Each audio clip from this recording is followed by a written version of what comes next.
The morning Anthony drove to his father's grave, the sky hung thick with unshed rain, and the air tasted of rust and regret.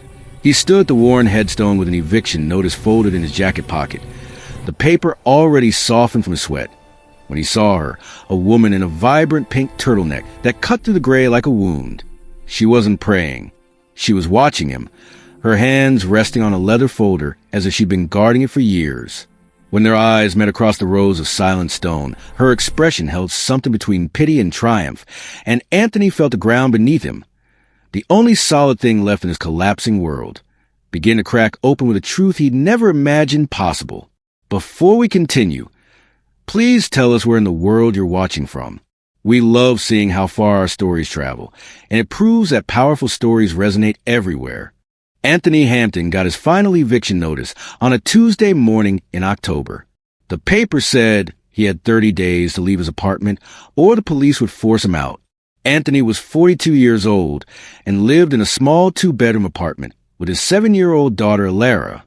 He worked 2 jobs but still could not pay all his bills. The apartment was small and old. The ceiling had brown water stains. The refrigerator made loud noises.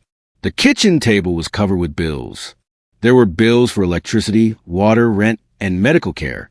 Anthony owed almost $4,000 total. He only had $300 in his bank account. He did not know how to get the rest of the money in 30 days. Anthony worked at a warehouse during the day. He lifted heavy boxes for 8 hours. At night, he drove for a ride-sharing company. He picked up drunk people and took them home. He worked 14 hours most days, but the money was never enough. Every time he saved a little bit, something bad happened. His car broke down. Lara got sick. His shoes wore out. Then all his saved money was gone. This was the 3rd eviction notice in 5 years. Anthony and Lara had lived in 7 different apartments since Lara was 2 years old. Every time they moved, Lara had to change schools. She had to leave her friends behind. She had to pack all her toys in boxes. She learned not to get too comfortable anywhere. She learned that home was just a temporary place. When Lara came home from school that day, she asked Anthony a question. "Daddy, are we going to move again?" She did not cry when she asked. She did not even look sad. She just asked it like she was asking about the weather. That made Anthony feel worse than if she had cried. Anthony lied to his daughter. "No, sweetheart, we are not moving. Everything will be okay." But he did not know how to make it okay. He did not have the money. He did not have any family to help him. He did not have any friends with money. He was completely alone. That night, after Lara went to sleep, Anthony sat in the dark living room and thought about his father. Thomas Hampton had died 6 years ago when Anthony was 36. Thomas had worked at the same factory for 37 years. Every day, he came home smelling like machine oil and chemicals. He never talked much. He never showed much emotion. He was just there, quiet and tired, day after day. When Thomas died, Anthony went to his funeral. There were not many people there. Just a few old co-workers from the factory and some neighbors. Thomas had not been close to anyone. At the funeral, Anthony felt more angry than sad. He was angry because his father had worked his whole life and had nothing to show for it. Thomas left no money, no house, no savings. He only left medical bills from his cancer treatment and a funeral bill that Anthony had to pay. Anthony paid for a simple gravestone. It cost $1,200, which was hard for Anthony to afford. The stone said, "Thomas Edward Hampton, 1948 to 2019, devoted father." The funeral home suggested those words. Anthony did not think his father was devoted to anything except work, but he was too tired to argue. Now, 6 years later, Anthony felt like he was becoming his father, working all the time, still poor, still struggling, still failing. Anthony had promised himself he would be different from his father. He would do better. He would give his daughter a better life. But here he was, getting evicted again, unable to keep a roof over his daughter's head. The anger came back, stronger than before. Anthony needed to yell at someone. He needed to scream about how unfair everything was. But there was no one to yell at. His landlord did not care. His bosses did not care. The bill collectors did not care. No one cared about poor people like Anthony. Then Anthony decided to visit his father's grave. He would go there and yell at his dead father. He would scream about how Thomas had failed him, about how Thomas had taught him nothing useful, about how Thomas had left him nothing, but an example of how not to live. Dead people could not argue back or defend themselves. It seemed like a safe place to let out all his anger. Anthony drove to Greenwood Cemetery on Wednesday afternoon. He called in sick to his warehouse job for the first time in 2 years. His boss was angry, but Anthony did not care. He needed to do this. The sky was gray and full of dark clouds. It looked like it would rain soon. The air smelled like metal and electricity. Anthony parked his old Honda Civic in the cemetery parking lot.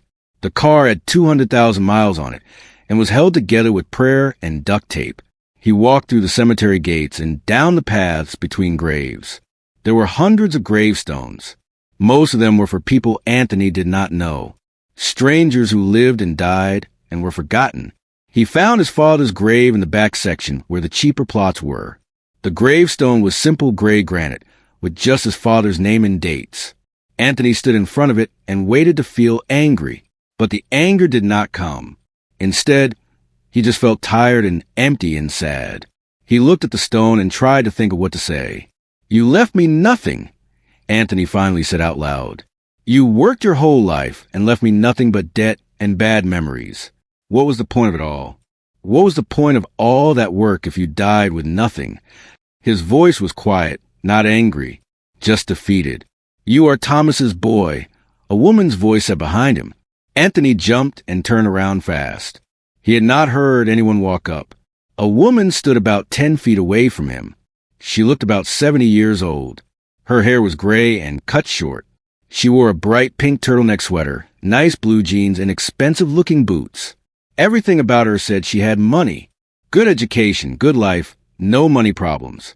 "What?" Anthony said. "You are Anthony Hampton." "Thomas's son," the woman said. She smiled, but her eyes looked sad. "You look just like him. Same face shape, same way of standing. I am Bertha Goodson. I worked with your father many years ago." Anthony remembered that name from somewhere. His father had mentioned working in a law office before he worked at the factory, but Thomas never explained why he left that job. It was just another thing his father never talked about. "I came here to be alone," Anthony said. He did not mean to be rude, but he did not want company. "I know you did," Bertha said, "but I have been waiting for you to come here. I have been visiting your father's grave every Wednesday for 6 years, waiting for you to show up. I knew you would come eventually. People always do when they get desperate enough." "Waiting for me? Why?" Bertha reached into her expensive leather purse and pulled out an old manila folder. The folder was yellow with age and the edges were worn. "Because your father left you something. Something very important. And you need to know about it right now before it's too late." Anthony almost laughed. "My father left me nothing. Just bills and disappointment." "That is what you were supposed to think," Bertha said. Her face became serious. 33 years ago, in 1992, your father bought a piece of land. It was 17 acres of worthless property on the edge of town. The land was covered in weeds, thorns, poison ivy, and trash. Nobody wanted it. Your father paid $12,000 for it. That was every penny he had saved from working at the law office. Anthony took the folder from Bertha, but did not open it. If my father owned land, why did we live in that terrible apartment? Why did he work in a factory until his body broke down? That does not make any sense. "It will make sense when you hear the whole story," Bertha said. 6 months after your father bought that land, some developers found out about it. These developers were building a new highway. They realized your father's land was right in the path of where the highway needed to go. Suddenly, that worthless land became very valuable. They needed it badly. The rain started falling. Just a few drops at first, but getting heavier. The developers offered your father $50,000 to buy the land. Bertha continued. In 1992, that was a lot of money. Your father said no. They could not believe it. They offered $75,000. He said no. They offered $100,000. He said no again. They kept raising the price, but your father would not sell. Why not? Anthony asked. That money could have changed our lives. That is what the developers thought too. They got angry. They stopped offering money and started making threats. Men in suits came to your apartment. They told your father he could sell the land or bad things would happen. These developers had connections. They knew police officers, judges, city council members. They could make problems for your father. They could make the land deed disappear. They could make it look like your father never owned the land at all. Bertha's voice got harder and colder. These were dangerous people with power. Your father was just a regular man with no connections and no money. He came to me because I worked on property law cases. I was young then, maybe 30 years old, and I was angry about how rich people cheated poor people. I wanted to help your father. What did you do? Anthony asked. I helped him hide the deed. Bertha said, we never officially recorded the land with the county. As far as the government records show, the ownership of that land has been unclear for 33 years. I created fake legal disputes, fake companies, fake trusts. I made it look like the land was tied up in complicated legal problems that would take decades to solve. The developers eventually got tired of fighting. They built their highway. They built their shopping centers. They built their office buildings and neighborhoods. But they could never build on those 17 acres. That land just sat there empty, right in the middle of their big development project. Anthony opened the folder with shaking hands.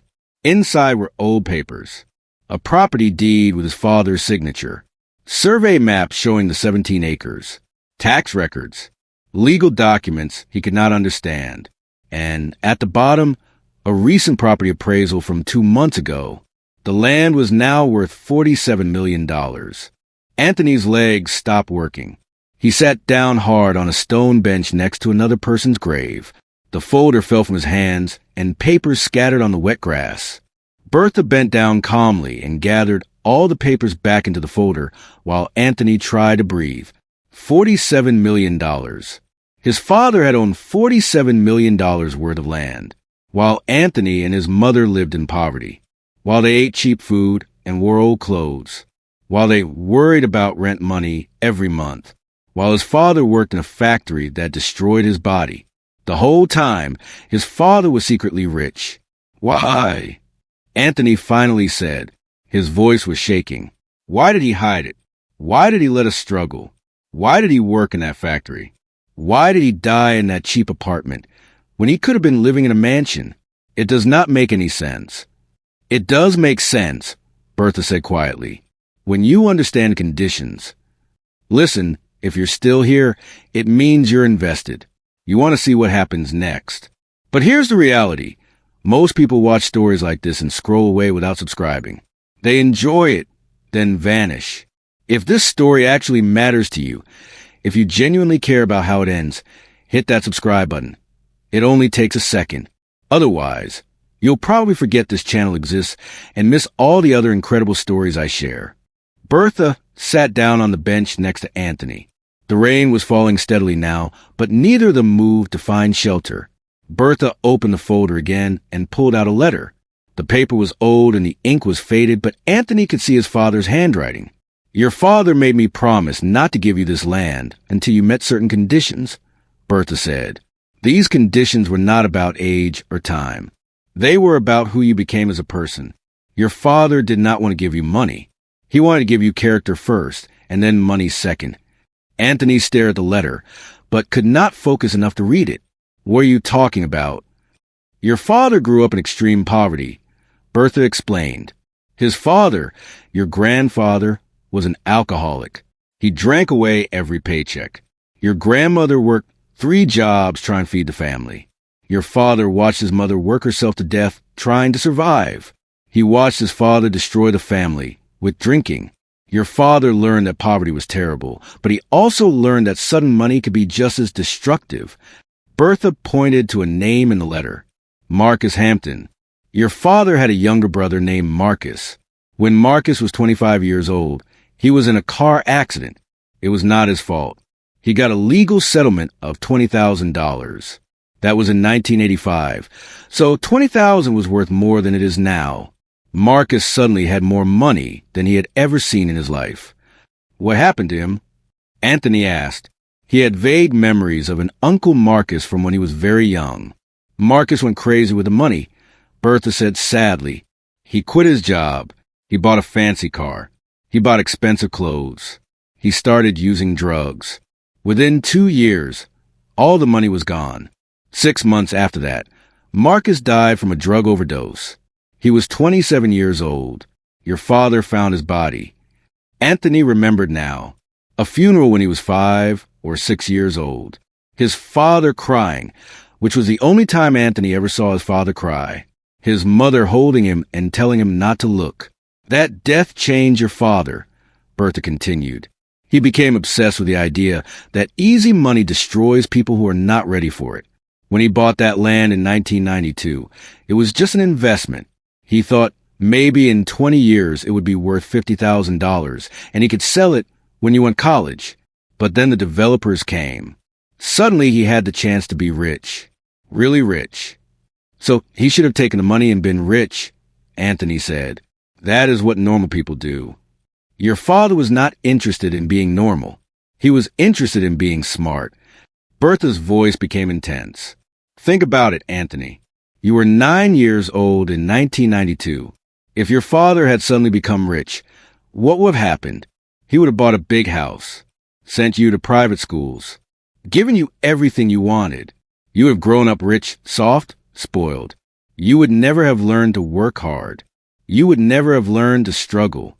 You would never have learned your own strength. Anthony started to understand, but he did not want to. So he tested me. He made me suffer on purpose. He did not make you suffer. Life made you suffer. He just did not rescue you from it. Bertha corrected. Your father watched you from a distance. He called me every few months to ask if I knew how you were doing. I would search for information, check public records. Your father knew when you got your first job at 16. He knew when you graduated high school. He knew when you had problems, when you succeeded, when you failed. He was always watching, always hoping you would become strong. Bertha handed Anthony the letter. Read the conditions yourself. Anthony read his father's handwriting through his tears. Conditions for Anthony to inherit the land. 1. He must hold steady employment for at least 2 years without being fired. This proves he can be responsible and reliable. 2. He must not accumulate debt from gambling, drugs, or alcohol. This proves he can control his impulses. 3. If he has children, he must stay in their lives and care for them even when it is difficult. This proves he has character and love. 4. He must come to my grave on his own, without being asked, without knowing what waits for him there. This proves he has respect and heart, even when he thinks there is nothing in it for him. If Anthony meets all these conditions, give him everything.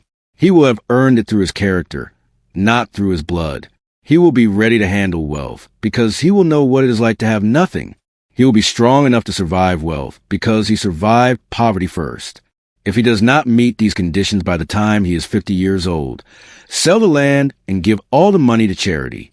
That will mean I failed as a father. That will mean I did not teach him character. But I believe in my son. I believe he will become a good man even without money, especially without money. With love, Thomas Hampton. The letter was dated March 15, 1993. Anthony was 10 years old then. His father had made this plan 32 years ago and kept it secret until the day he died. When did my father die?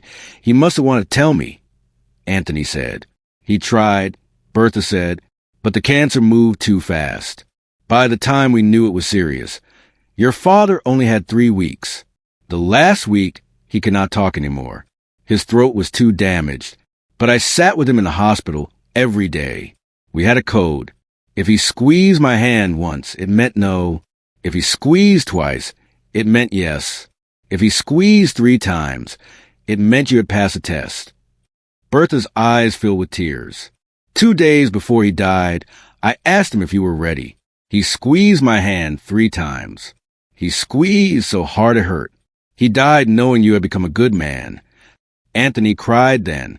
Big, heavy sobs that shook his whole body. All those years of struggling. All those nights of going to bed hungry so Alara could eat. All those times he wanted to give up, run away, abandon his daughter like so many men did. But he had stayed. He had worked. He had been there. And his father had been watching somehow, believing in him. Why wait 6 more years after he died? Anthony managed to ask. Because you had to come to his grave on your own. That was a final condition, Bertha said. Your father wanted to know that even after he was dead, even when you thought he left you nothing, you would still show up to pay respects. That proved you had good heart, not just when it benefits you, but always. It took you 6 years, but you came. That is why I am here today. Anthony looked at his father's simple gravestone through the rain and tears. He finally understood. His father had not failed him. His father had given him the hardest, strangest, most painful gift possible. His father had given him the chance to become strong through struggle, to build character through hardship, to learn that his value came from who he was inside, not for what he owned. It was a cruel gift in some ways, but it was also a brilliant gift. Anthony had become a man who would work 2 jobs to feed his daughter, a man who would keep promises even when it hurt, a man who would not abandon his child even in poverty. That man was worth more than $47 million. There is one more thing, Bertha said. She pulled out another paper from the folder. Your father left suggestions for what you should do with the land. He did not make these into conditions. By the time you read this, you will have proven yourself. The decision is yours alone, but he hoped you would consider his ideas. Anthony did not go home that day. He called his neighbor Mrs. Chun and asked her to watch Alara for a few hours. Then he went with Bertha to her law office downtown. The office was in a tall glass building that Anthony had never been inside before. It was the kind of building where important people worked, people with money and power and education. Bertha's office was on the 15th floor. It had a big window that looked out over the city. Anthony could see the highway from there. He could see shopping centers and office buildings and apartment complexes. And right in the middle of all that development, he could see an empty patch of land, 17 acres of dirt and weeds. His 17 acres. Bertha showed him maps and plans spread across her conference table. The development was called Heritage Plaza. It covered 200 acres and had cost over $800 million to build. There were luxury apartments, shopping centers, office buildings, restaurants, a movie theater, and a new highway exit. Everything was finished and successful and making money, everything except the center. The 17 acres in the middle were supposed to be the crown jewel of Heritage Plaza. The developers had planned to build ultra-luxury condos there, penthouses that would sell for $5 million each, exclusive retail shops, high-end restaurants. But they could not build any of it because they did not own the land. The developers are called Meridian Group, Bertha explained. They are desperate. They have been trying to figure out who owns this land for 15 years. I have kept it hidden through legal tricks, shell companies, fake disputes, complicated trusts. But now you are ready. We can reveal the deed.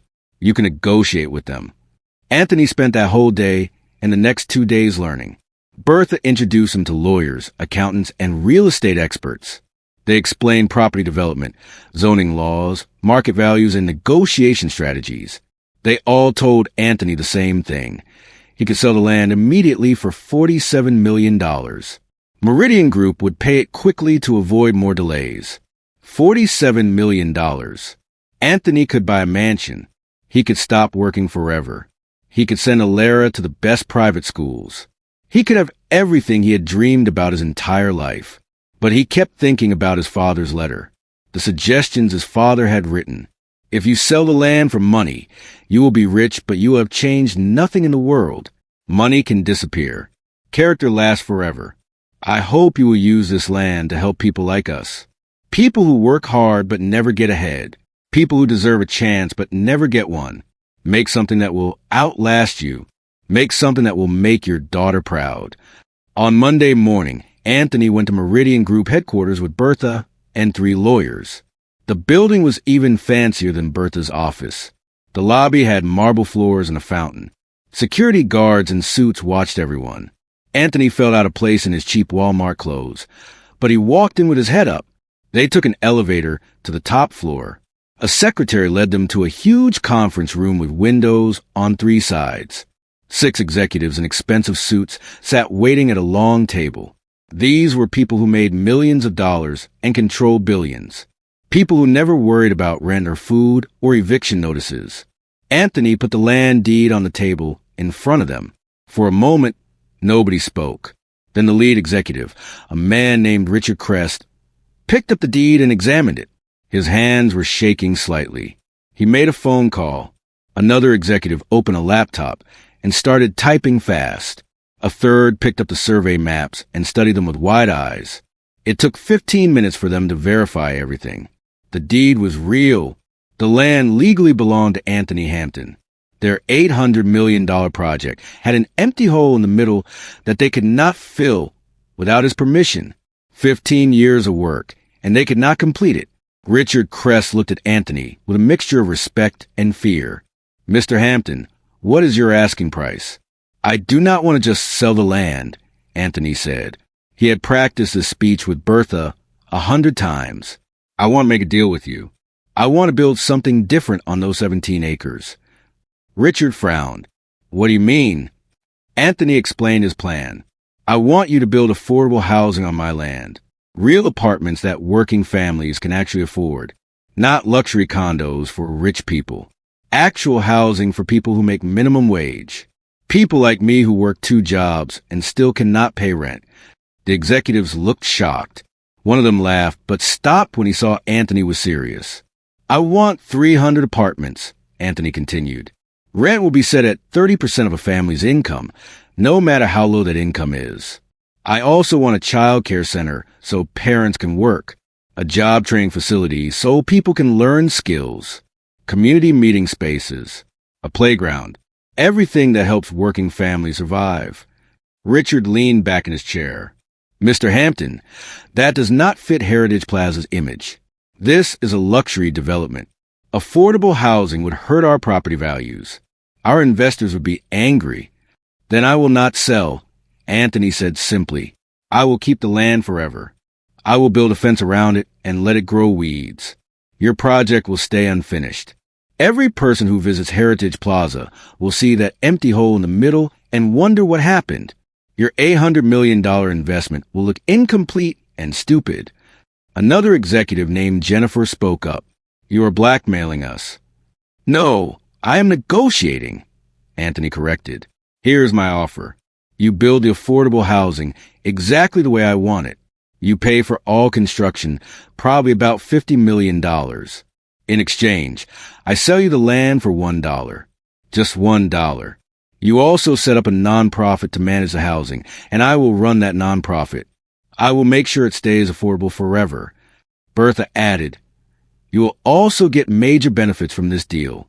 It costs you less than buying the land and building luxury condos. You get to complete Heritage Plaza after 15 years. You get incredible positive publicity for helping the community. You avoid years of legal battles with Anthony, and you avoid activist protests, which we will definitely organize if you refuse this offer." The room went silent. The executives looked at each other, having entire conversations with just their eyes. Finally, Richard spoke again. "We need time to discuss this with our investors and lawyers." "You have 1 week," Anthony said. The negotiations lasted 3 weeks instead of 1. Meridian Group tried everything. They offered Anthony more money to just sell and go away. They threatened lawsuits. They suggested compromises that would make the housing less affordable. They tried to reduce the number of units from 300 to 100. They tried to eliminate the child care center. They tried to add income requirements that would exclude the poorest families. Anthony said no to everything. He did not negotiate or compromise. His offer was final. 300 affordable apartments, child care, job training, community spaces, managed by a nonprofit he controlled, or no deal at all. Bertha told him he was being too stubborn. She said he could negotiate a middle ground and still help people. But Anthony remembered his father working at the factory for 37 years. He remembered his father choosing to stay poor rather than compromise. Some things were too important to negotiate. Finally, Meridian Group agreed. They would build everything Anthony demanded. 300 apartments with rent based on income, a child care center with sliding scale fees, a job training facility with free classes, community spaces for meetings and events, a playground and a small park. All of it will be managed by a nonprofit called the Thomas Hampton Foundation, with Anthony as a chairman. In exchange, Anthony sold them the 17 acres for exactly $1. When Anthony signed the papers, the lawyers from Meridian looked relieved. The lawyers from Bertha's firm looked stunned. Bertha herself had tears in her eyes. Anthony just felt calm for the first time in years. "Are you sure about this?" Richard Crest asked. "You could have had $47 million. Instead, you are taking a small salary to run a nonprofit." "I am sure," Anthony said. "My father taught me that some things matter more than money." Richard shook his head in disbelief, but he shook Anthony's hand too. "Your father must have been quite a man." "Yes," Anthony said. He was. Construction started 3 months later. Anthony went to site every day to watch. He brought Alara with him sometimes. He explained to her what they were building and why. Alara did not fully understand, but she understood that her father was helping people.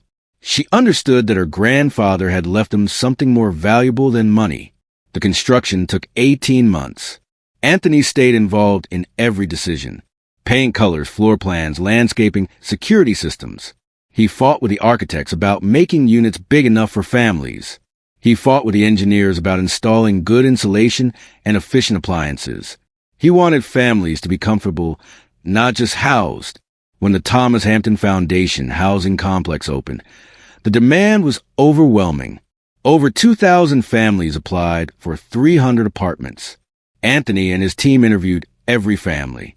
They prioritized families facing eviction, families with children, families where parents were working but still could not afford decent housing. The first family to move in was a single mother named Maria with 3 children. She worked as a cook at a restaurant and a cleaner at an office building. She had been living in her car for 5 months. When Anthony handed her the keys to a 3-bedroom apartment, Maria cried and hugged him. "You are an angel," she said. "No," Anthony said.